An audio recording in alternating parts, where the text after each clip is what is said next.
Hi there, Sandra here from Create in Spain, and today I've just been playing around with my Juliet with a pen in it, and this has not been done with metallic pen, and this has been done with a glue pen. Now I generally use Sakura glue pens. They tend to last quite a long time, but I've got these unbranded ones which come in different colours so you can actually see the glue as it's put down. They do not last very long once you start using them. They run out of glue pretty quickly. This one was unused this morning and I've done 2, maybe 3 designs and it's already a long way to being finished. So a couple of little hints and tips for you. This has been done with different settings on the pen tool. So this one was done with a much higher pressure. I think it was a pressure of 50. Now normally you see if you go for higher pressure in something you think, oh, it's going to give you a better result.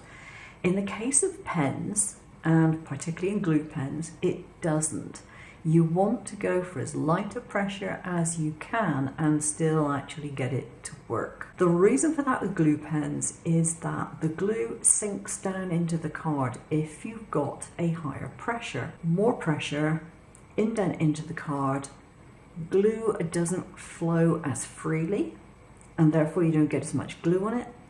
And this one, I even had to go over it with a pen by hand afterwards to get it to complete it at all. This part, however, was done with a much lighter pressure. I think it was a force of about 10.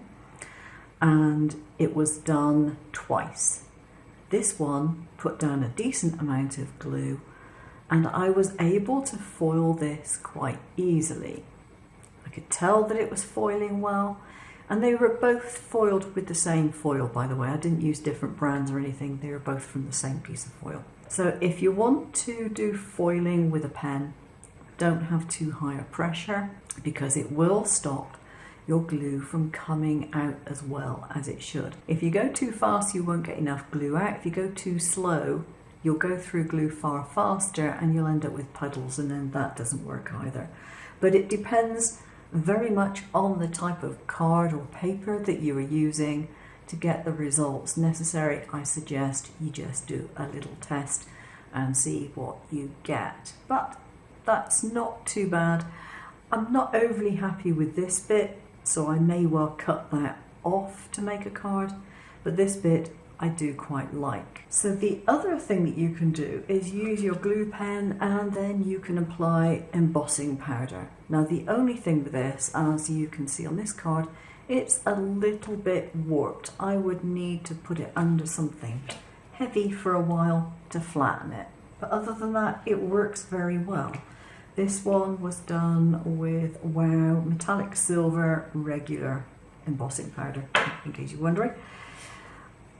But it's given a very, very nice effect, and it's given a slightly raised feel to it as well. Whereas the foiling, yeah, you can feel there's foil on there, but it's not a raised effect. And you might find this better if you're doing it on watercolor card, for example. You might find this better because you can paint in between. It will resist the paint on the embossing. So if you get any on there, you should be able to just wipe it off without too much difficulty. Your settings really do make a difference. So this is the finished card that I made. Hopefully you can see all the foil goodness on there. And all I did was I put a little bit of grey pen around the outside to give it a little bit of contrast on the edge.